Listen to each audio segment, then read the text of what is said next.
నిన్న ఇజ్రాయెల్ చేసిన ఒకే స్ట్రైక్లో 560 మంది హిజ్బుల్లా అనండి లేదా లెబనాన్ ప్రజలు వీళ్ళు మరణించారు. అంటే ఒకే స్ట్రైక్లో 560 మంది అనేది టూ మచ్ అండి. ఇదంతా ఏంటంటే ఒక ఉద్కంఠభరితమైన పోరు. మీకు లెబనాన్లో హిజ్బుల్లా వాళ్ళు ఏం మాట్లాడుతున్నారు, మా దగ్గర ఏకంగా 150,000 మిజైళ్ళు రాకెట్లు ఉన్నాయి. వీళ్ళు వరస పెట్టి ఇజ్రాయెల్ మీద దాడులు చేస్తున్నారు. కానీ ఇక్కడ తేడా ఏంటి అంటే బ్లైండ్ అటాక్స్ వేరు, క్యాల్కులేటెడ్ అటాక్స్ వేరు. ఇజ్రాయెల్ చేస్తున్నది పూర్తిగా అంటే ప్రతి ఒక్కటి ఒక ప్లాన్ ప్రకారం, ఒక స్ట్రాటజీ ప్రకారం, ఒక భారీ వ్యూహం. దీనిని మీకు హిజ్బుల్లా వాళ్ళు, లెబనాన్ వాళ్ళు గమనించడం లేదు. ఇది ఎలా చెప్తున్నారు అంటే ఇప్పుడు చూడండి, భారతదేశంలో రాష్ట్రీయ రైఫిల్స్ని మాట్లాడతాం. వీళ్ళు ఎవరు అంటే తీవ్రవాదుల కోసము ప్రత్యేకంగా ఇంటిగ్రేటెడ్గా ఒక ఆర్మీ రాష్ట్రీయ రైఫిల్స్ని అంటారు. ఇప్పుడు ఈ రాష్ట్రీయ రైఫిల్స్కి ఇవ్వబడే ట్రైనింగ్, ఆయుధాలు, వాళ్ళ మెంటల్ కండిషన్ ఇదంతా టోటల్గా వేరేలా ఉంటుందండి. అంటే ఇండియన్ ఆర్మీలో ఉండే ఒక సైనికుడు ఒక పాకిస్తాన్తో యుద్ధము అన్నారనుకోండి, ఈ సైనికుడు యుద్ధము చేసే తీరు వేరు, రాష్ట్రీయ రైఫిల్స్లో ఉండే సైనికుడు యుద్ధము చేసే విధానమే వేరు. అంటే ఇప్పుడు బ్లాక్ క్యాట్ కమాండోస్ అంటాం. బ్లాక్ క్యాట్ కమాండోస్ యొక్క ట్రైనింగ్ టోటల్గా వేరేలా ఉంటుంది. ఆయుధాలను వాళ్ళు హ్యాండిల్ చేసే విధానమే వేరేలా ఉంటుంది. కాబట్టి ఇండియన్ ఆర్మీ వేరు, బ్లాక్ క్యాట్ కమాండోస్ వేరు. అందరూ సైనికులే, కానీ వాళ్ళకి ఇవ్వబడే శిక్షణ టోటల్గా వేరేలా ఉంటుంది. ఇక్కడ ప్రపంచమంతా ఆశ్చర్యపోతున్న విషయం ఏంటంటే గత 6 నెలల్లో ఇజ్రాయెల్ వాళ్ళు ఇలాంటి ఇంటిగ్రేటెడ్ సైనికులు వాళ్ళను టోటల్గా ఇజ్రాయెల్ సైనికులుగా తయారు చేయడం. అంటే నిన్న బెంజమిన్ నెతన్యాహు గారు ఒక స్టేట్మెంట్ ఇస్తున్నారు. అందులో ఆయన ఏం మాట్లాడుతున్నారు అంటే, లెబనాన్ ప్రజల్లారా, మీరు మా శత్రువులు కారు, మా శత్రువులు హిజ్బుల్లా వాళ్ళు. అంటే ఆ 1,00,000 మంది, మిగిలిన 1,00,000 మంది. వీళ్ళే మా ఎనిమీస్. కాబట్టి వీళ్ళ మీద ఇంతవరకు ఎప్పుడు ఎవరు చూడని దాడులు జరగబోతున్నాయి. అంటే 1986లో మీకు లెబనాన్తో ఇజ్రాయెల్కి ఇలాంటి ఒక యుద్ధము జరిగిందండి. అలాగే 2006లో కూడా, అంటే ఇజ్రాయెల్కి ఇది ఒక రొటీన్ వ్యవహారం. ఇలాగ వీళ్ళ మీద ఒక స్ట్రాటజీ, వాళ్ళ మీద దాడులు, మెల్లమెల్లగా వాళ్ళ టెరిటరీస్లోకి వెళ్ళడము, ఇదంతా ఇజ్రాయెల్ ఎప్పటి నుంచో చేస్తున్న పని. కానీ ఈ లెవెల్లో అంటే ఆల్మోస్ట్ 3వ ప్రపంచ యుద్ధము లెవెల్లో మీకు ఇవాళ ఇజ్రాయెల్ వాళ్ళు లెబనాన్ మీద, హిజ్బుల్లా మీద దాడులు చేయబోతున్నాము.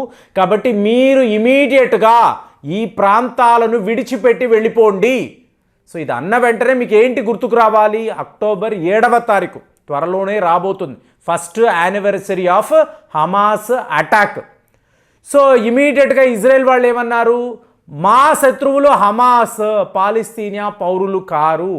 ఎటు వచ్చి మా దాడులు హమాస్ మీద ఉంటుంది కాబట్టి పాలస్తీనియా ప్రజల్లారా, మీరు గాజాను విడిచిపెట్టి వెళ్ళిపోండి. ఇది మీరు గమనించారనుకోండి, ప్లాన్ ప్రకారం జరుగుతుందండి. మీకు ప్రతిరోజు కూడా ఇజ్రాయెల్ దాడులు అన్నప్పుడు ఎందుకు ఇది చేస్తున్నారు, ఏ రకంగా చేస్తున్నారు గమనించారు అంటే ప్రపంచంలో ఉండే టాప్ మోస్ట్ ఆర్మీస్కి అంతా కూడా పెద్ద లెసన్స్.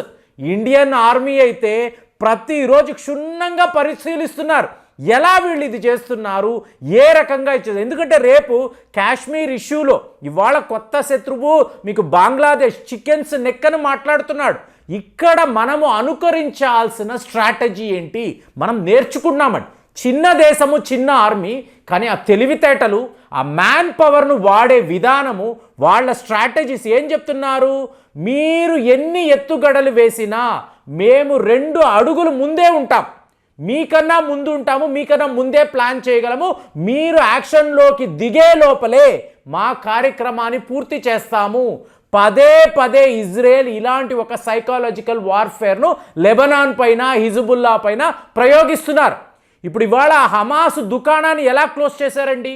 ప్రపంచంలో అతిపెద్ద టనల్ నెట్వర్క్ హమాస్ది అని అన్నారు. మరి ఇవాళ టనల్స్ మిగల్లేదు, టనల్స్ లోపల హమాస్ తీవ్రవాదులు లేరు. ఏమైపోయారు, ఎక్కడికి పారిపోయారు అంటే ఒక బాంబు విసురుతారండి. ఈ బాంబు లోపలికి వెళుతుంది, లిక్విడ్ లాగా వెళుతుంది, మెల్లమెల్లగా ఇది ఒక స్పాంజ్ బాంబు లాగా మారుతుంది. అంటే ఎక్కడికక్కడ కెమికల్ గోడలు ఏర్పడిపోతాయి. అక్కడ నుంచి వస్తున్న దుర్వాసన, ఆ కెమికల్ రియాక్షన్ అక్కడ ఎవరు ఉన్నా కూడా తట్టుకోలేక పారిపోతారు. ఇలాగా హమాస్ పారిపోయి ఇవాళ వాళ్ళ టనల్స్లో వాళ్ళకే స్థానము లేదు, స్థానాన్ని కోల్పోయారు. సో ఇజ్రాయెల్ని యుద్ధములో గెలవడము ఇంపాసిబుల్ అని పదే నేను మాట్లాడతాను. ఎందుకంటే అలాంటి ఒక స్ట్రాటజీ ఉంటుందండి, అలాంటి ఒక ప్లానింగ్ ఉంటుంది. సో ఈరోజు బెంజమిన్ నెతన్యాహు గారు ఏం మాట్లాడుతున్నారు? లెబనాన్ పౌరులారా ఈ ప్రాంతాలను విడిచిపెట్టి వెళ్ళిపోండి అంటే ఏంటి? రేపు ఈ టెరిటరీని ఇజ్రాయెల్ ఆక్యుపై చెయ్యబోతుంది. ఇవాళ ఇరాన్ అనండి, సౌదీ అరేబియా అనండి, టర్కీ అనండి, వీళ్ళందరూ హై అలర్ట్లో ఉన్నారు. ఎందుకు? ఇది ఒక మిడిల్ ఈస్ట్ యుద్ధముగా మారబోతుంది. మిడిల్ ఈస్టులో మీకు ఇంతంత పెద్ద యుద్ధాలు వాళ్ళు ఎప్పుడూ చూడలేదు.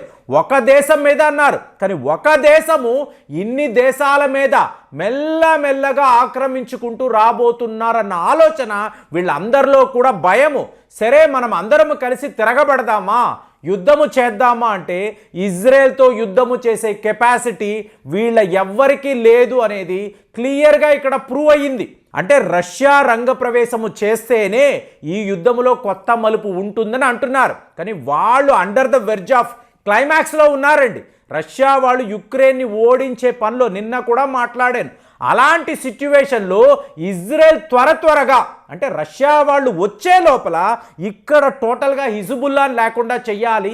హమాస్ నెక్స్ట్ 15-20 ఏళ్లలో వాళ్ళు మళ్ళీ తల ఎత్తకుండా చెయ్యాలి.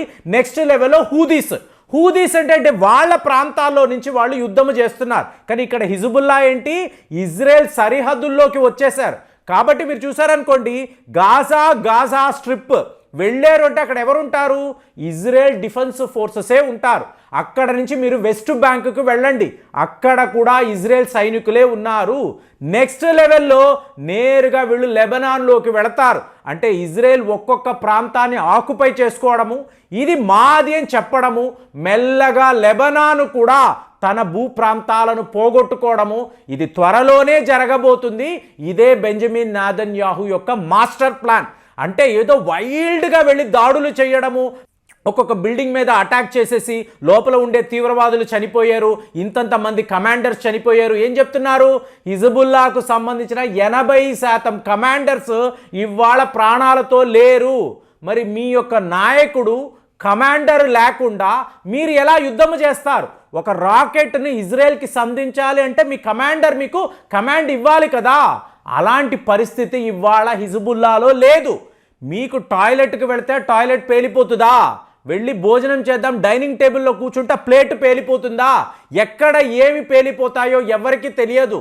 అలాంటి ఒక భయాన్ని హిజ్బుల్లాలో ఇవాళ ఇజ్రాయెల్ వాళ్ళు కలిగించారు. అంటే మీ శత్రువు మీ పేరు చెప్తే వణకాలి అని చెప్పి మోసాదు పదే చెప్తూ ఉంటారు. దాన్ని లిటరల్గా చేసి చూపించడంతో ప్రపంచమంతా కూడా ఇజ్రాయెల్ని తిట్టారు. బెంజమిన్ నెతన్యాహు నువ్వు వెళ్ళిపో, రిజైన్ చేసేసి వెళ్ళిపో అని చెప్పి ఇజ్రాయెల్ ప్రజలు అన్నారు.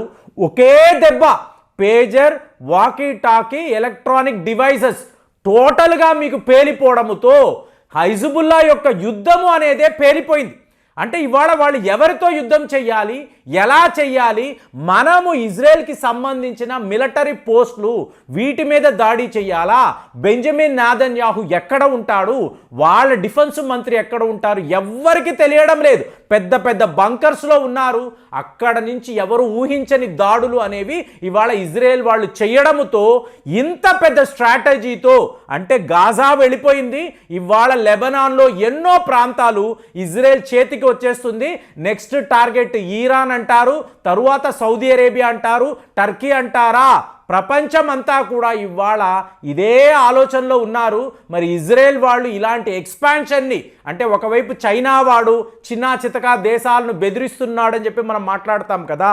మరి ఇజ్రాయెల్ ఇవాళ మీకు చుట్టుపక్కల ఉండే ఇస్లామిక్ కంట్రీస్ని అంతా కూడా ఆక్యుపై చేసుకుంటూ వెళుతుందా?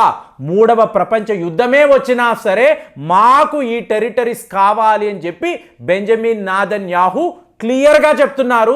ఇదే వీళ్ళ మాస్టర్ ప్లాన్ అని చెప్పి ఇవాళ యుద్ధ నిపుణులు అందరూ మాట్లాడుతున్నారు. మరి ఈ వార్తలు మీరు విన్నారా? ఇజ్రాయెల్ యొక్క ఈ స్ట్రాటజీని మీరు ఎలా చూస్తున్నారు? కామెంట్స్లో రాయండి. మళ్ళీ వచ్చే వీడియోలో కలుద్దాం. జై హింద్.